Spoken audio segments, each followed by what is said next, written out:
Hi all, my name is Roble Musse and I'm the author of the book Silicon Valley. We're living in extraordinary times. Just as we are grappling with the COVID-19 pandemic, the deaths it has caused and the uprooting of our lives, we have been forced to confront a more familiar virus that has infected this country for over 400 years, racism. This was triggered by the senseless killing of Ahmaud Arbery, Breonna Taylor, and George Floyd. I've been inspired by the millions of people that have peacefully demonstrated in cities in the US and across the world.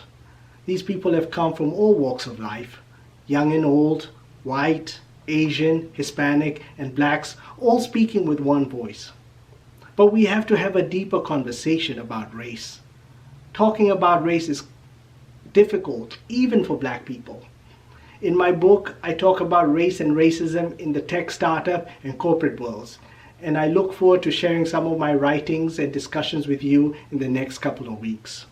In this video, I'll be reading from my book on chapter 6, titled How Long Have You Been Black? I hope you enjoy. I've lived in the US for 19 years, but I've been black for only 18 of those years. That was the opening statement made by a moderator at a black professional panel discussion that was held in Microsoft in 2015. There were looks of confusion on the faces in the crowd as the moderator proceeded to explain this riddle. He grew up in an African country that was predominantly black, and he was not used to looking at things through a racial lens. Everyone from the leader of the country to the janitor was black. It was only after living in the US for a year as a graduate student that he encountered his black identity and how it was perceived by the society at large. There were chuckles in the crowd as the moderator delivered the punchline. But as I sat there, I found his statement to be profound. Never before had I heard the black experience being explained that way. Having a similar background to the moderator, I wondered, when did I find out I was black? It probably took me much longer than a year for sure. It wasn't when two of my white project team members in my graduate class informed me that they were worried that I would bring their grades down because I had misplaced a few punctuations in a research paper and that they had reported me to the professor to mitigate this. The third member of the team, a student from Sweden, asked why I was being singled out because she knew her writing needed a lot more work than mine. She was more woke than me at that time. I thought they were just being ridiculous. In another encounter, my landlord informed me that he was a WASP, white, Anglo-Saxon Protestant. He spelled out impatiently after seeing the look of confusion on my face, and that they ran the country. He went on to rail about lazy black people who are always looking for handouts. He assured me that he wasn't talking to me, of course. I was different. Not to mention the numerous slights I regularly experienced as I made my way through life. The worried look of my fellow pedestrians as they hastily crossed the street immediately after they set eyes on me. The coincidental clicking of locks as I walked past cars, and the stalking of shop attendants as I searched for merchandise on the shelves. None of these incidents got me to stop and look at the bigger picture that was forming. There was a certain degree of blissful ignorance on my part. Racism was academic to me. It was something I read in textbooks that covered the civil rights area and colonialism. But the experience of discovering your black identity, I soon found out, it's a rite of passage for African Americans. I say prescribed because it's not usually of your own making. It's the prism through which society sees you. This identity is an amalgamation of negative stereotypes, the Cliff Note version of this society's most fallacious folklore. This folklore has been cultivated over hundreds of years and used to first subjugate and profit from black people during slavery. They are the descendants of Canaan, and God said to Canaan, Canaan, a servant of servants, shall be unto his brethren. Then to deny blacks equal rights and economic opportunity during the Jim Crow era by promoting pseudoscience that argues that blacks are less evolved than whites. The most famous caricature used to portray blacks in this era was blackface, a buffoonish character with psychonomic distortions. And now this folklore is used to counter the manifestations of institutionalized racism that periodically rises into our collective consciousness. When black people get killed by cops, it's their fault. They must have done something to provoke the cops. When black people get kicked out of retail shops, they were most likely there to steal, and so on. These stereotypes help clear the consciousness of white America by cleansing previous ills and rationalizing the current predicament of blacks in America. Your hard-earned success cannot possibly be due in part to your white privilege. Those who claim so just want things to be handed to them without working. These stereotypes are repeated and reinforced through entertainment, news, politics, and our public discourse until they're ingrained in our subconscious truths. So when you come face to face with a black person on the street, you can't help but to recall this identity, this folklore, this truth, and react accordingly, whether reflexive in a subconscious manner or consciously in a deliberate manner. In W.B. Du Bois' seminal book, The Soul of Black Folk, written in 1903, he documents his research in the impact of racism and racist policies on African Americans.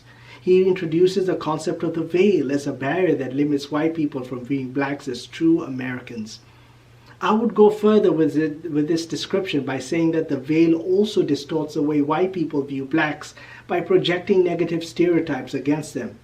Blacks, on the other hand, have to grapple with how they are viewed by the outside world through the veil and how they view themselves. I would like to co-opt Du Bois' concept of double consciousness to describe this experience. Du Bois had a more specific definition of this concept as a psychological challenge blacks face in reconciling their African heritage to a European upbringing.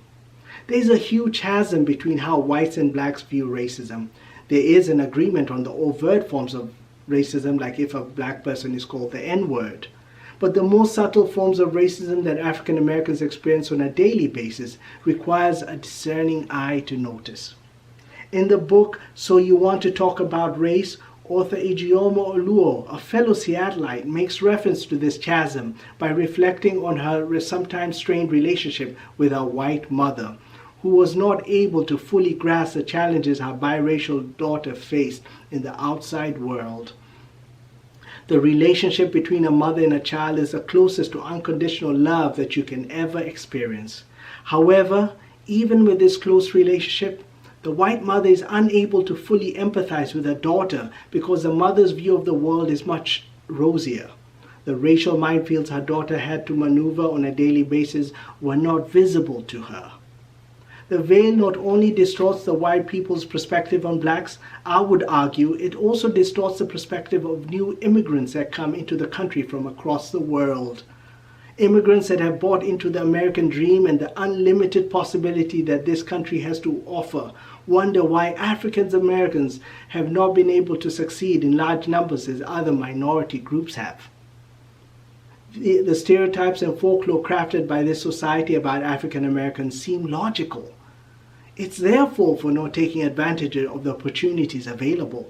The surprising fact is that this perspective is also adopted by African immigrants who come to the U.S.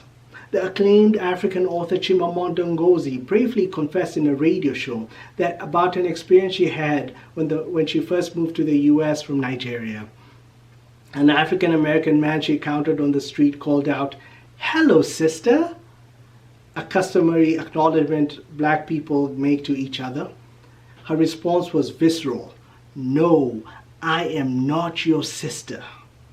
This response was rooted in the fact that she did not acknowledge her black identity and her racial ties to this man. She was viewing this man through the veil and not quite realizing on what side of the veil she belonged. African immigrants soon learned that they are not immune to the institutional racism that African Americans are afflicted with, and they get a profound appreciation of the sacrifices African Americans had to make for them to enjoy the opportunities they have access to today. African Americans usually encounter this black identity for the first time at a tender age.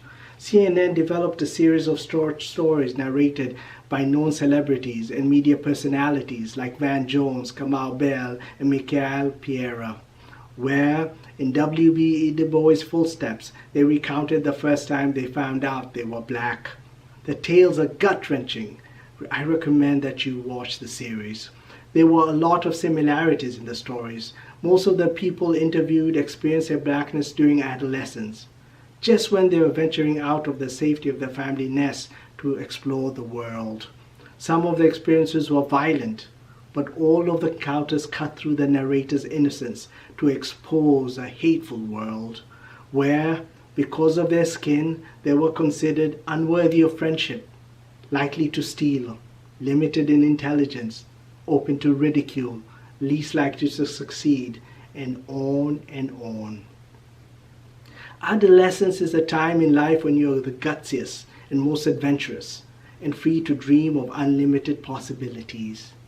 And yet, you're now confronted by this dark force that clips your wings and sends you crashing to the ground. I can only imagine what that would do to a young, developing mind. Thank you for listening, and let's keep the conversation going.